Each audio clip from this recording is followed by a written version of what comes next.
Hello बच्चों, good evening all of you, very very good evening all of you. आज आप लोगों को फिजिक्स का न्यूमेरिकल कराया जाएगा। थ्योरी हो चुका है डियर स्टूडेंट्स। आज हम लोग न्यूमेरिकल का पार्ट करेंगे। एनसीईआरटी का क्वेश्चंस करेंगे और मैं कुछ क्वेश्चंस बोल रहा हूं, उसको आप लोग सॉल्व कीजिए। An object is thrown vertically upward. An object is thrown vertically upward and rise to height of. An object is thrown vertically upward and rise to a height of 10 meter.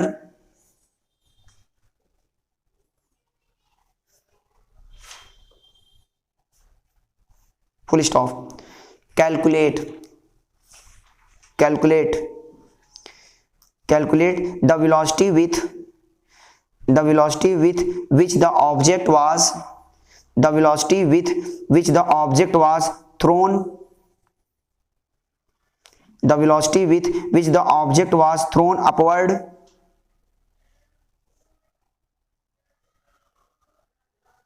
ठीक है, second part, Roman number में second. The time taken by the object to reach the highest point.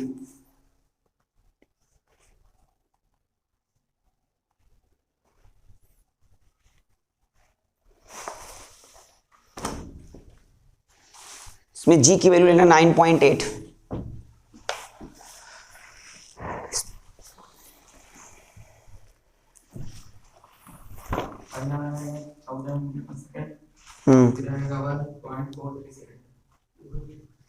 लगा के बताओ, ऐसे नहीं। जितने भी बच्चे जो है, अगर उनको बताना है आंसर तो वो क्वेश्चन सॉल्व करके बताएं और बिना जो है देखे बताएं। अब मैंने इसका फ्री फॉलिंग का मोशन करा चुका हूं, सब लोग सॉल्व कीजिए। ये जो है बेटा फ्री फॉलिंग मोशन का क्वेश्चन है और थ्रोन अप वाला केस है। थ्रोन अप किया गया है, बस कुछ नहीं करना है। बस ये देखो, इस ऑब्जेक्ट को थ्रोन अप किया गया, ऊपर जा रहा है, गया ऊपर जा रहा है और ये जो है कितनी मीटर की हाइट अचीव कर लेता है? 10 मीटर की हाइट जो होता है वो अचीव कर लेता है। डिस्प्लेसमेंट जो होगा हाइट ऑफ द बिल्डिंग के बराबर होगा। ये इसका इनिशियल, ये मान लो फाइनल है पॉइंट, ठीक है। तो ये डिस्प्लेसमेंट जो होगा हाइट ऑफ द बिल्डिंग के बराबर होगा प्लस एच। कितना हो जाएगा? कितना मीटर हाइट है देख तो बताओ बच्चों? 10 मीटर। बस, और जैसे ही मैक्सिमम हाइट पे पहुंचेगा, एट द मैक्सिमम हाइट, जैसे ही मैक्सिमम हाइट पहुंचेगा इसकी फाइनल वेलोसिटी 0 हो जाएगी। बस पूछ रहा है calculate the velocity with which the object was thrown upward. बताओ कितनी वेलोसिटी से उसको थ्रोन अप किया गया है, कितनी वेलोसिटी से प्रोजेक्ट किया गया है। यू की वैल्यू पूछ ली। एक्सेलरेशन ड्यू टू ग्रेविटी नीचे ही लगने वाला है, इसकी वैल्यू होती है -9.8 मीटर पर सेकेंड स्क्वायर। चाहे थ्रोन अप किया जाए चाहे बेटा रिलीज किया जाए, हर हाल में ग्रेविटी नीचे ही लगने वाली है। बस अब देख लो कौन सा इक्वेशन लगाते हैं कि इक्वेशन ऑफ मोशन लगाते हैं। इसमें देखो डिस्प्लेसमेंट दिया है, जाहिर सी बात थर्ड इक्वेशन लगा दो। तो v square equal to, we know that third equation हम जानते हैं, v square equal to u square plus 2as। अब इसको डिकोड कर दो,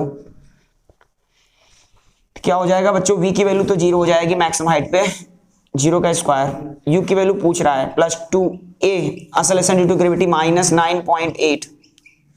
displacement height of the building के बराबर है, देख लो ऊपर की केस है, प्लस 10 हो जाएगा। प्लस माइनस माइनस हो जाएगा और 9.2 का मल्टीप्लाई 2 में कर दो। 9.2 का मल्टीप्लाई 2 में करेंगे तो कितना आ जाएगा? 2 8 16, 2 9 18 19, 19.6 का मल्टीप्लाई 10 में कर दो तो कितना है? तो आ जाएगा 196, जीरो लगा दो, पॉइंट लगा दो, देख लो 1 6 जा 6, 1 9 जा 9, 1 1 जा 1, जीरो लगा दो, 1 एक डिजिट के पहले पॉइंट 196, तो बेटा ये हो जाएगा 196। इसको ट्रांसपोज कर दो तो हो जाएगा u square equal to minus उधर जाएगा प्लस हो जाएगा तो 196, तो u की वैल्यू आ जाएगा रूट 196, और u की 196 का स्क्वायर रूट होता है 14, प्लस माइनस में होगा, लेकिन हम प्लस वाला लेंगे कि माइनस वाला लेंगे बताओ। अरे भाई देख लो बॉडी को प्रोजेक्ट किया गया है, अपवर्ड मोशन है, प्लस ऊपर की ओर क्या लेंगे, प्लस वाले माइनस वाले वैल्यू लेते हैं, लेंगे नहीं, क्योंकि जो है थ्रोन अप किया गया है, उसको प्रोजेक्ट किया गया है, उछाला गया है, ठीक है, गिराया नहीं गया है, तो u की वैल्यू प्लस में लिया जाएगा, तो u की वैल्यू जो होगा 14 मीटर पर सेकेंड, 14 मीटर पर सेकेंड हो जाएगा। आपको केवल मैग्नीट्यूड पूछता है, बस मैग्नीट्यूड ही पूछेगा, ठीक है, बस आपको आंसर बताना है, बस 14 मीटर पर सेकेंड। डाउनवर्ड की अपवर्ड बोलो, प्लस का साइन क्या शो करता है कि अपवर्ड मोशन है। चलो अब इसके साथ एक साथ और है, टाइम भी पूछ रहा है, बताओ जब वो 10 मीटर की हाइट अचीव करेगा तो कितना टाइम लेगा वो, 1.43 सेकेंड, सही बोला। कौन सा इक्वेशन लगाया, v इक्वल टू बोलो, v equal to u plus 80, ये v की वैल्यू तो जीरो हो जाएगी, u की वैल्यू पूछ रहा है, acceleration due to gravity minus क्या हो जाएगा, माइनस 9.8, सॉरी बच्चों मैंने गलत बोल दिया, u की वैल्यू कितना है 14, यूज कर लो, प्लस a की वैल्यू कितना हो जाएगा माइनस 9.8, टाइम पूछ रहा है, तो हो जाएगा बेटा क्या हो जाएगा जरा सा बताओ, तो 14 प्लस माइनस माइनस हो जाएगा 9.8t, जीरो हो जाएगा, उधर हो जाएगा, अब माइनस उधर जाएगा, प्लस हो जाएगा 9.8t इक्वल टू 14, t की वैल्यू रोक लो, t को रोक लेंगे 9.8 जाएगा, 14 अपॉन 9.8, पॉइंट उड़ा दो, पॉइंट को उड़ा दिया, देखो पॉइंट उड़ाने के बाद एक डिजिट है, एक जीरो लगा दियो, अब इसको काटो कितना आ जाएगा, काट दो इसको, पहले काट दो कितना आ जाएगा, 2 4 जा 8, 2 9 जा 18 ना, 2 7 जा 14 और जीरो हो जाएगा, 7 से भी कट जाएगा, 10 हो जाएगा, इधर 7 हो जाएगा, 10/7 कितना आएगा 1 सेकेंड, ये आ जाएगा बच्चों, नोट इट।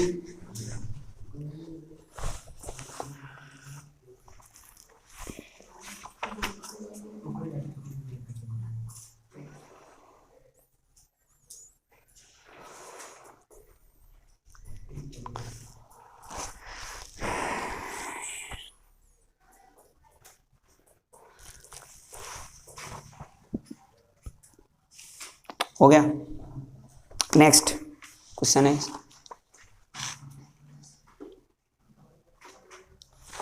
इरेज कर दे रहे हैं, हाँ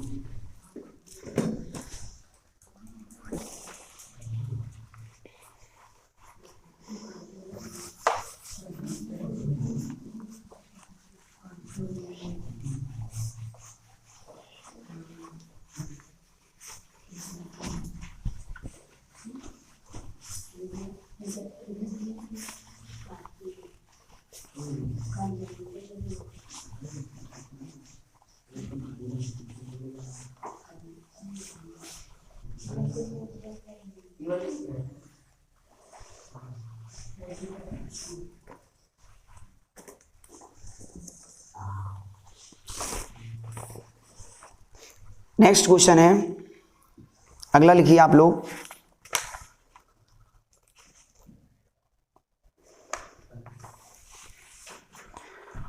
पहला है क्वेश्चन, इसमें लिखना नहीं है, बस आपको समझा देता हूं, जो है इसमें पढ़ देता हूं आपको, और what do you mean free fall, free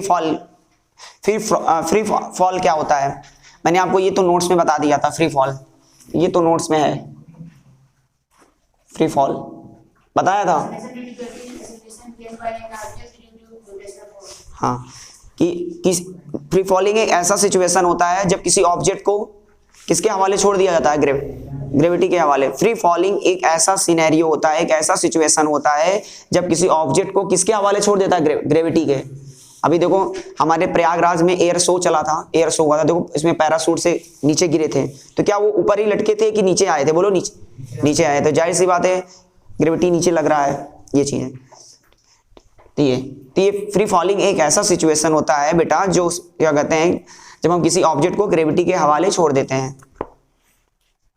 next ये हो गया अगला वाला, what do you mean acceleration due to gravity. Acceleration due to gravity तो आपको बता दिए थे, acceleration due to gravity second वाला, स्मॉल जी की बात कर रहे हैं, कितना होता है 9.8 मीटर पर सेकेंड स्क्वायर। ये तो हर हाल में नीचे ही लगने वाला है, इतना मालूम है, चाहे जो है डियर स्टूडेंट्स अपवर्ड का मोशन हो चाहे रिलीज हो किया जाए, हर हाल में ग्रेविटी नीचे ही लगने वाला है। नेक्स्ट अगला वाला क्वेश्चन है, ये हो गया, लिखो एक क्वेश्चन है आसान वाला, क्वेश्चन में कराता हूं। Mass of an object is, और क्वेश्चन है उसको आप लिख लेना जो है नोट से। Mass of an object is, mass of an object is, mass of an object is 10 kg। What is the weight on the earth, what is the weight on the earth, earth पे weight कितना होगा। जी की value लेना है, जी नहीं, अगर जी की value कुछ नहीं दिया तो 9.8 लेना, कॉमन सेंस है। अगर जी की वैल्यू कुछ नहीं दिया तो 9.8 लेना। ये तो बहुत आसान सा सवाल क्वेश्चन, इसमें कुछ है नहीं, ये एग्जाम्पलर है। मास कितना है 10 kg,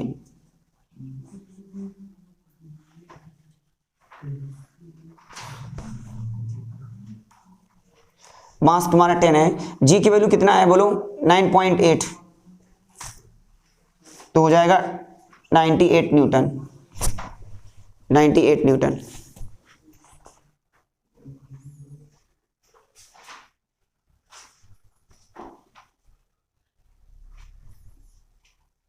नेक्स्ट लिखो अगला वाला question, an object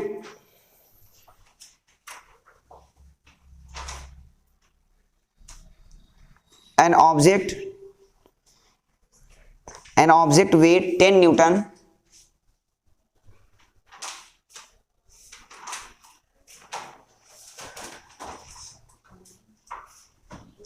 an object weight 10 Newton when measured on the surface, when measured on the surface of earth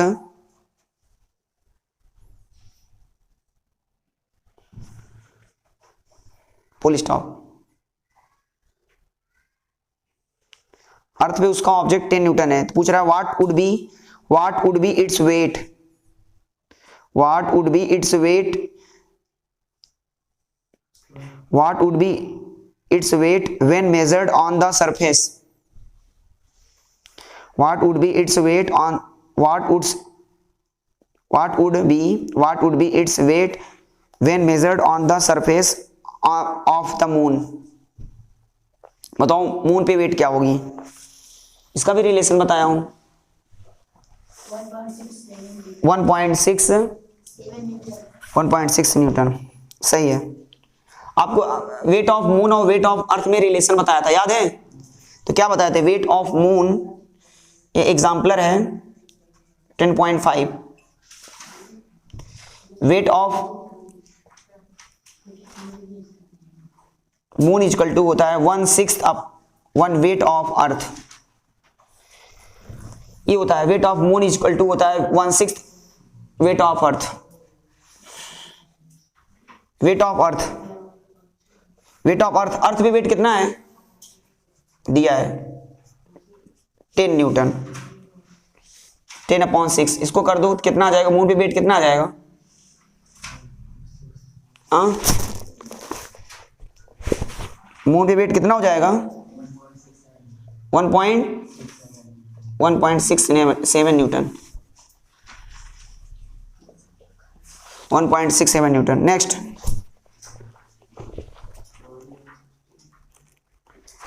अगला वाला क्वेश्चन है, इसको आप अपने मन से कर लेना है नोट्स पे। एक तरफ मास है, एक तरफ वेट है। What is the difference between mass and weight? What is the difference between mass and weight? मास इतना बताओ, पहला पॉइंट में क्या लिख, पहला डेफिनेशन लिख लो। द मास क्या होता है? The contain of the quantity of matter, the quantity of matter contain in body is called, क्या होता है? मास।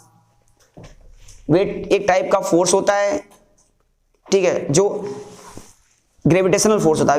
वेट जो होता है एक टाइप का ग्रेविटेशनल फोर्स ही होता है जो अर्थ की ओर लगता है, ठीक है। और मास एक कैसी क्वांटिटी है? स्केलर क्वांटिटी है। और ये क्या हो जाएगा वेट? ये स्केलर क्वांटिटी है। इसमें पहले डेफिनेशन लिख देना। और दूसरे वाले में क्या हो जाएगा? ये वेट में क्या हो जाएगा? वेक्टर क्वांटिटी हो जाएगा। वेट फोर्स होता है ना, फोर्स कैसी क्वांटिटी है? Vector quantity vector. अच्छा, एक चीज होती है ये कांस्टेंट होती है, या ऑलवेज क्या होता है? Constant, always constant, always constant होता है। ये क्या होता है? वेरी करता है, चेंज होता है, वेरीज। ये चेंज होता रहता है किसके कारण? एक्सेलरेशन ड्यू टू ग्रेविटी, बताए थे। ये तो आप 2-3 पॉइंट अपने मन से लिख सकते हैं, इसमें कोई दिक्कत नहीं है, कोई इशू नहीं है, आसानी से 2 पॉइंट लिखना है, कुछ नहीं। उसके बाद आगे क्वेश्चन है, why is the weight of object on the moon 1/6 its weight of अर्थ। ठीक है, मून का वेट जो होता है अर्थ के वेट का 1/6 क्यों होता है, ये पूछ रहा है। तो आपको लिखना है इसमें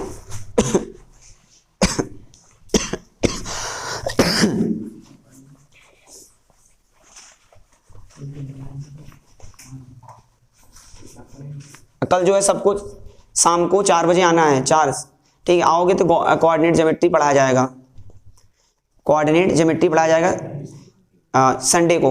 और उसके साथ साथ आपको जो है सेल स्टार्ट करेंगे जो है बायोलॉजी में। सुबह यार बेटा का जो है खाली नहीं है, सुबह जो है हम खाली नहीं है, सुबह हमको कहीं जाना होता है। 4 से 6 पढ़ाएंगे आपको, 4 से 6। और इतना मैं दावा करता हूं कि सेल जो होगा आपके स्कूल से बियॉन्ड होगा, ज्यादा लिखाएंगे नहीं। और एक एक चीज अच्छे से टू दी पॉइंट आपको क्लियर करेंगे। आप कोशिश करेंगे 70% आपको यहीं पे याद हो जाए, बता दे रहा हूं।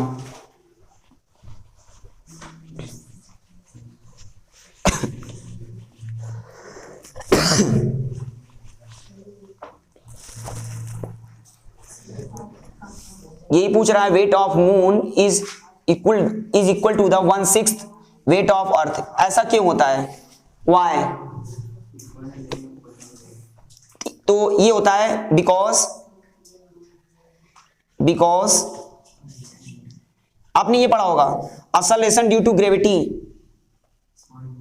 Small gm, acceleration due to gravity of moon,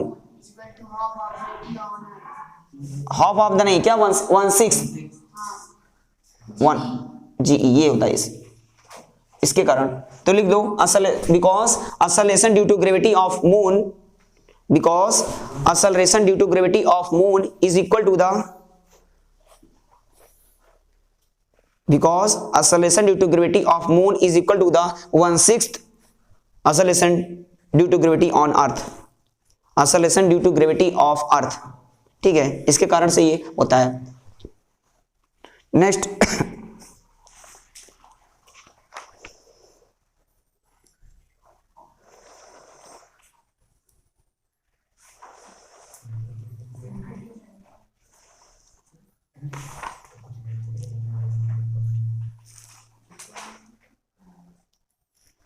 pressure वाला करा दिया हूं, एग्जाम्पल 10.6 इसका हो गया है, इसको कराएंगे नहीं, हो चुका है। अब ये देखो, why is difficult to hold, ये why is difficult to hold a school bag having a strap made of thin and strong string। ठीक है, बताओ जो थिन स्ट्रिंग होता है, जो पतली डोरी से जो स्ट्रैप बनाया जाता है, पट्टा बनाया जाता है, जो पतली डोरी वाला जो होता है, वो हमें डिफिकल्ट, स्कूल का जो बैग होता है वो डिफिकल्ट क्यों होती है? जब अपने शोल्डर पे इसको हम टांगते हैं तो उसको डिफिकल्ट क्यों होती है, कठिनाई क्यों होती है? बोलो क्या होता है? हाँ सरफेस उस भाई अगर डोरी वाला रहेगा अगर डोरी की जो लंबाई रहे, डोरी की जो है सरफेस एरिया कम रहेगा, थिनर वो जो है, जो थिन जो है क्या कहते हैं क्या है देखते हैं बच्चों, थिन स्ट्रिंग है, हाँ थिन स्ट्रिंग, पतला स्ट्रिंग है, चौड़ा नहीं है, थिन स्ट्रिंग है, तो जाहिर सी बात है थिन स्ट्रिंग है तो उस पे एरिया क्या रहेगा, कम रहेगा, और प्रेशर क्या लगेगा, ज्यादा लगेगा। इसी कारण हमको जो है कठिनाइयां होती है।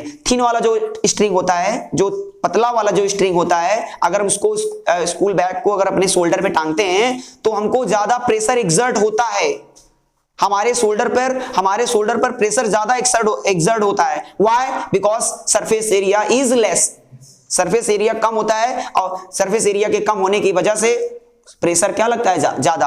आपने पढ़ा होगा pressure equal to thrust upon area. Thrust एक टाइप का क्या होता है, फोर्स, ठीक है, वही बात है, थ्रस्ट एक प्रकार का फोर्स ही होता है, घबराना मत अगर ऐसा लिख देंगे तो। थ्रस्ट अपॉन एरिया, ये देखो, अब थ्रस्ट आपको बताया था, थ्रस्ट फोर्स क्या होता है, कोई बच्चे बताए? हम खड़े हुए हैं, हम पर कौन सा फोर्स लग रहा है, थ्रस्ट फोर्स।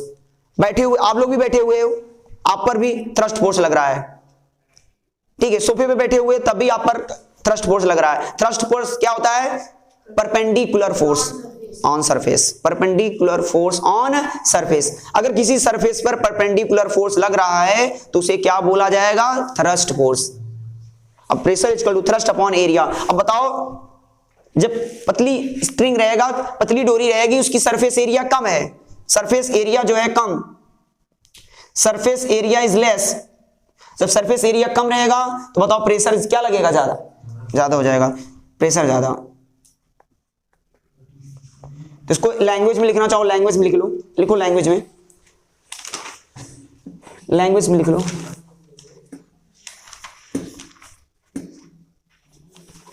ऐसे बना लो, पहले फार्मूला लिख लो वैसे पहले फार्मूला बना के तब समझ में आएगा ज्यादा आपको। लैंग्वेज में तो आप कि भाई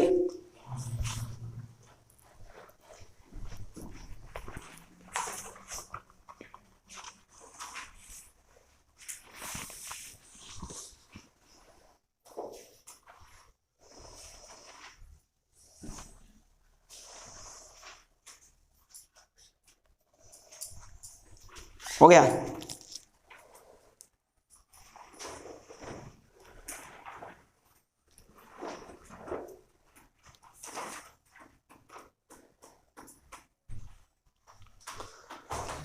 हो गया डियर स्टूडेंट्स, लिखो इसका लैंग्वेज लिख लो। More pressure will exert on our shoulder, more pressure will exert on our shoulder, more pressure will exert on our shoulder due to less surface area,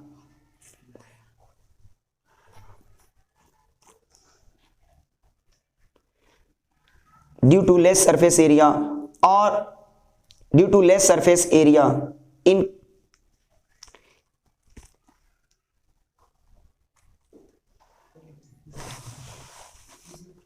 in contact। दूसरा वाला bind force,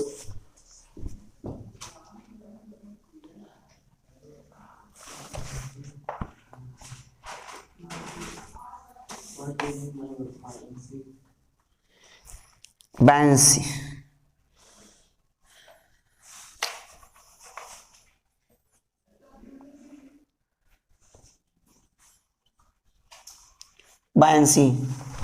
buoyancy क्या होता है इसको बताया हूं। Buoyancy एक प्रकार का क्या होता है, अपवर्ड क्या होता है, फोर्स होता है, अपथ्रस्ट फोर्स। बायंसी फोर्स को हम लोग अपथ्रस्ट फोर्स भी बोलते हैं, अपथ्रस्ट बताया था।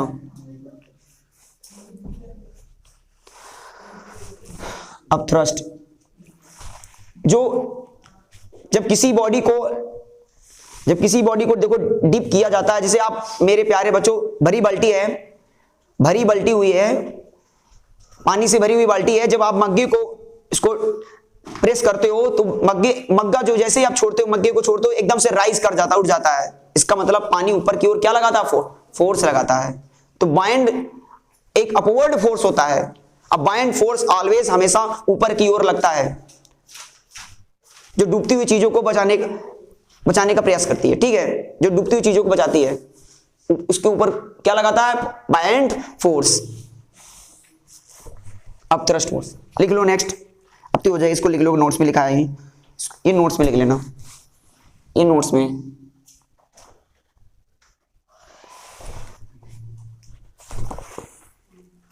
तीसरा वाला, why does an object float or sink when the placed on the surface water? जब किसी भी ऑब्जेक्ट को वाटर में प्लेस्ड किया जाता है, पानी में रखा जाता है, तो फ्लोट क्यों हो जाता है या सिंक क्यों हो जाता है, डूब क्यों जाता है? तो उसके पीछे का कारण मैंने आपको बताया था, ये बताया, तीनों कारण बताए थे, नहीं बताए थे? जब वेट बाइंड फोर्स से क्या हो जाएगा, ज्यादा बताए थे। जब वेट बाइंड फोर्स से क्या हो जाएगा, ज्यादा। जब वेट जो होगा बाइंड फोर्स से ज्यादा हो तो बॉडी क्या हो जाएगी, सिंक, ये सिंक। और जब वेट बाइंड फोर्स से क्या हो जाएगा, कम हो जाएगा, तो राइज कर जाता है। क्या कम वाले केस में क्या होता है, राइज कर जाता है।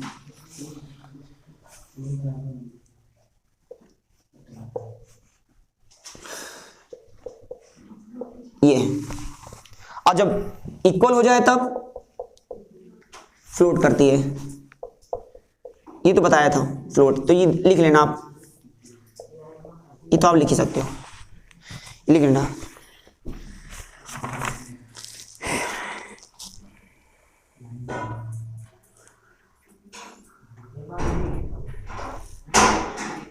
रिलेटिव डेंसिटी का सवाल क्वेश्चन करा दिया हूं, इसका भी। अब सीधा एक्सरसाइज पे आ जाओ,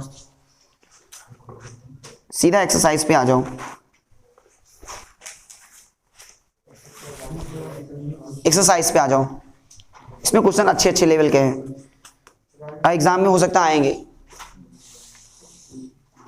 नहीं आएगा क्वेश्चन एनसीईआरटी का। चलो लिखो, how does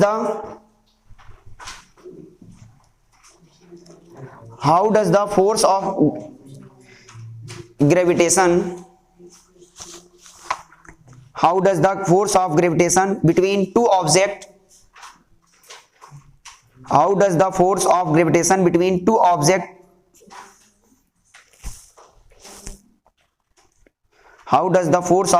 between two objects change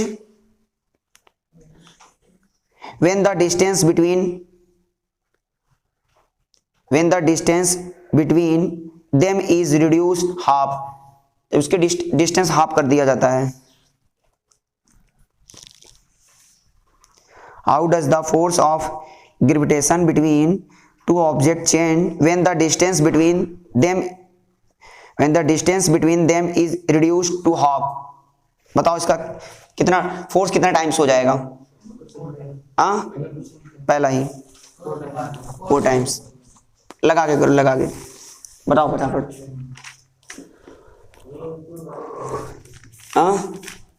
इसका भी तो कराया हूं।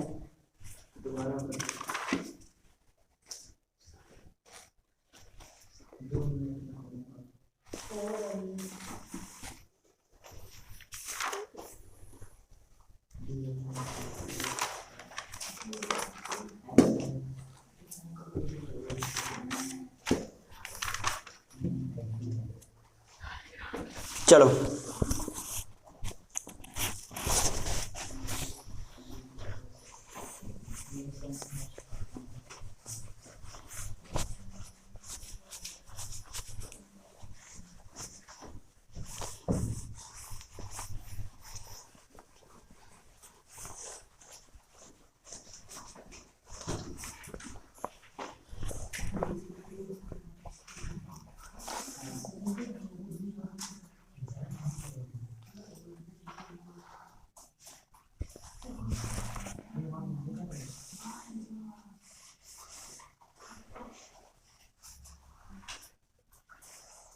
डिस्टेंस सेंटर से लिया करो।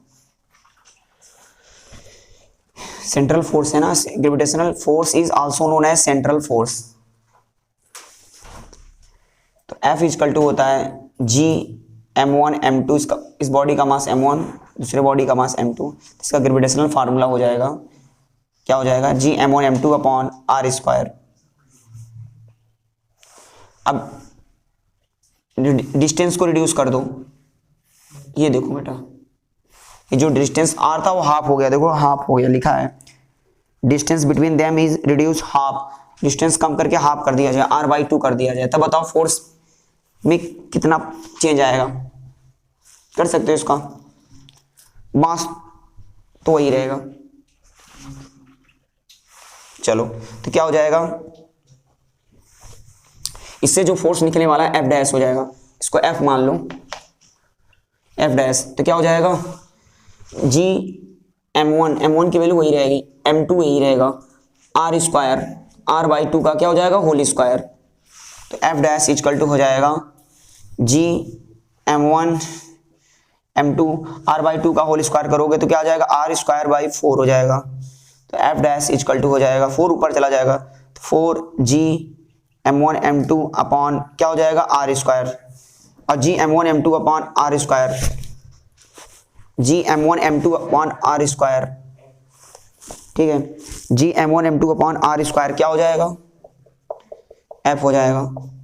इसका मतलब जो न्यू फोर्स आएगा वो प्रीवियस फोर्स का कितने टाइम्स होगा, 4 टाइम्स। लिख लो, new force become has, language लिख लो, new force become has, language लिख दिया करो, न्यू फोर्स बिकम हैज 4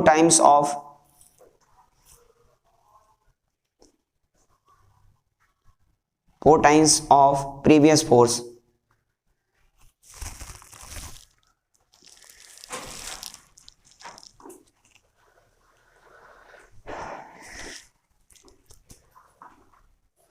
इसमें दूसरा वाला क्वेश्चन बहुत इंपॉर्टेंट है,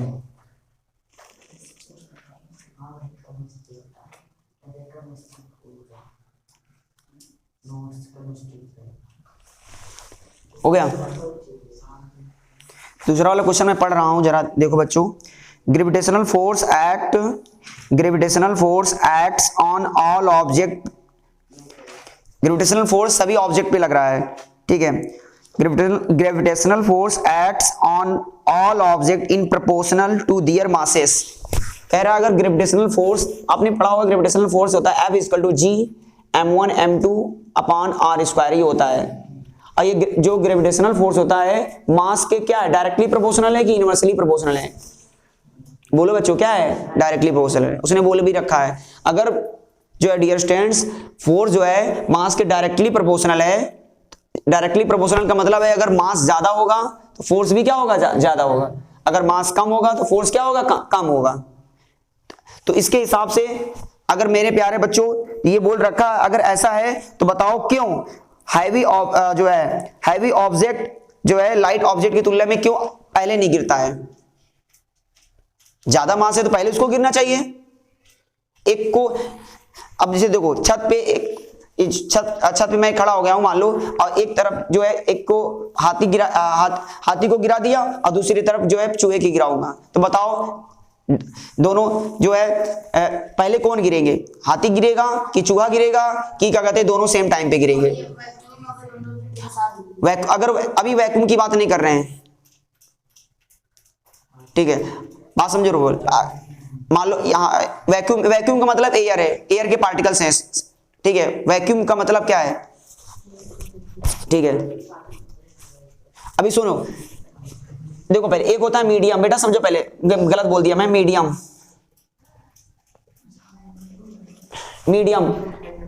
का मतलब ये उसमें एयर है, एयर के पार्टिकल्स, एयर के पार्टिकल्स, वाटर है, तो यहां मीडियम है। अब वैक्यूम का मतलब देयर इज नो मीडियम, कोई मीडियम नहीं है, वैक्यूम शब्द बोल दे, वैक्यूम का मतलब क्या, there is no medium, air नहीं है।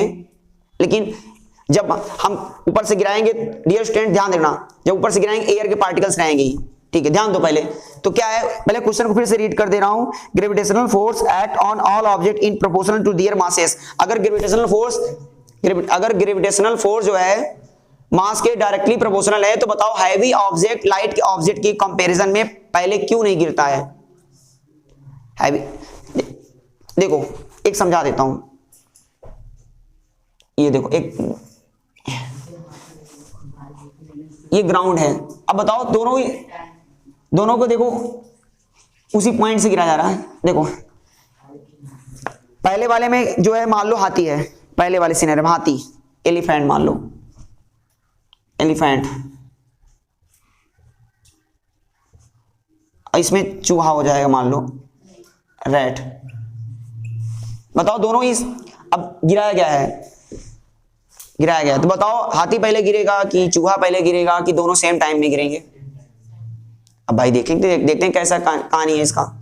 ठीक है, कुछ बच्चे सोचेंगे यार इसका मास ज्यादा है तो जल्दी ज्यादा अट्रैक्ट कर लेगा।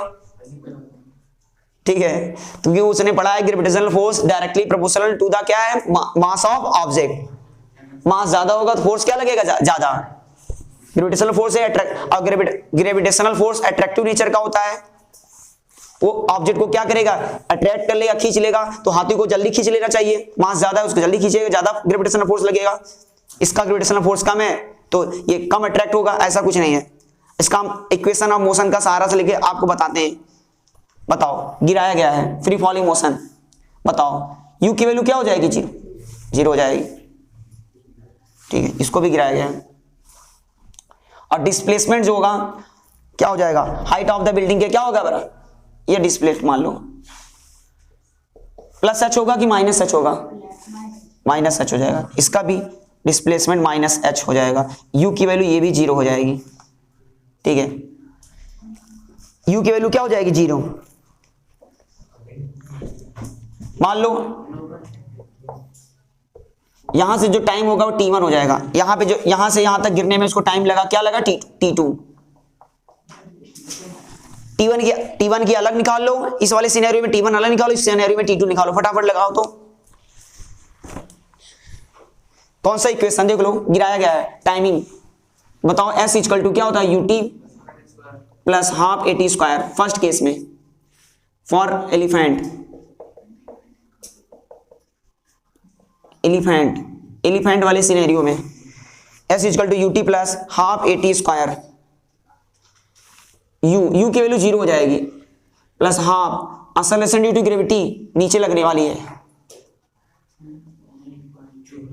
नीचे ही लगने वाली है, लिख लो माइनस जी। टी की वैल्यू पहले वाले में मान लो t1 टाइम लगा, दूसरे वाले में क्या लगा, t2।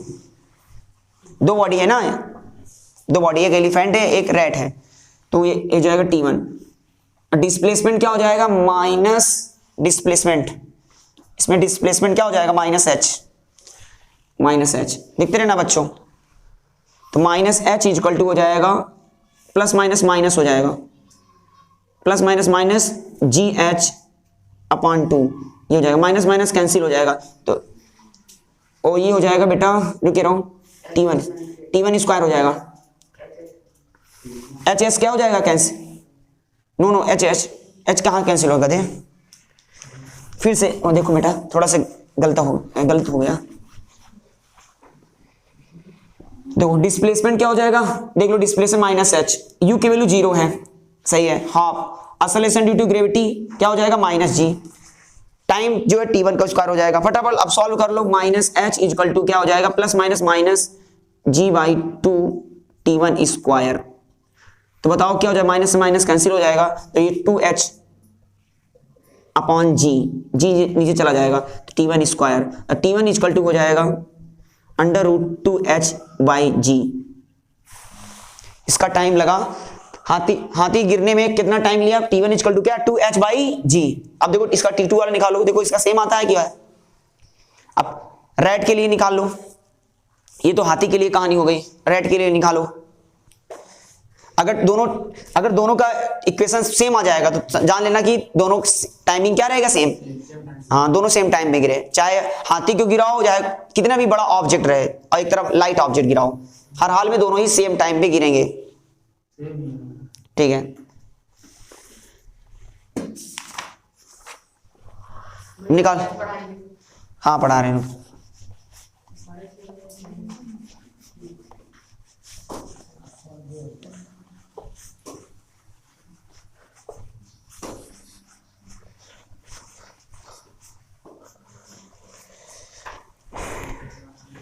तो ये हो जाएगा बच्चों, इसका निकाल लो, s equal to u t plus half a t square, displacement क्या हो जाएगा माइनस एच, यू की वैल्यू 0 हो जाएगी, half acceleration due to minus G, time क्या लगेगा इसमें t2 ले लिए, फटाफट निकालो t2 का स्क्वायर, तो ये हो जाएगा माइनस एच t2 का स्क्वायर इधर t1 का स्क्वायर हो जाएगा, माइनस जी बाई 2 t2 का स्क्वायर। अब बताओ माइनस माइनस कैंसिल हो जाएगा तो क्या हो जाएगा 2h बाई जी चला जाएगा नीचे, देख लो t2 स्क्वायर, तो t2 इक्वल टू क्या हो जाएगा अंडर रूट 2h बाई क्या हो जाएगा जी, देख लो दोनों का सेम है, चाहे आप हाथी को गिराओ चाहे चूहे को गिराओ, अगर ठीक है, ठीक, एक तरफ भारी ऑब्जेक्ट रहे, एक हैवी ऑब्जेक्ट रहे, एक लाइट ऑब्जेक्ट रहेगा, दोनों को अगर गिराया जाता है तो बोलो बेटा दोनों ही सेम टाइम पे गिरेंगे, ऐसा नहीं है कि ज्यादा मास है तो क्या कहते हैं ज्यादा अट्रैक्ट करेगा, ऐसा कुछ नहीं है, दोनों ही सेम टाइम पे गिरेंगे, ठीक है। सो बच्चों अब आगे कल हम बताएंगे आपको, अगर ये मेरा ये वीडियो आपको पसंद आया हो प्लीज लाइक सब्सक्राइब करना मत भूलिएगा, नेक्स्ट वीडियो मिलते हैं, टेक केयर, बाय बाय।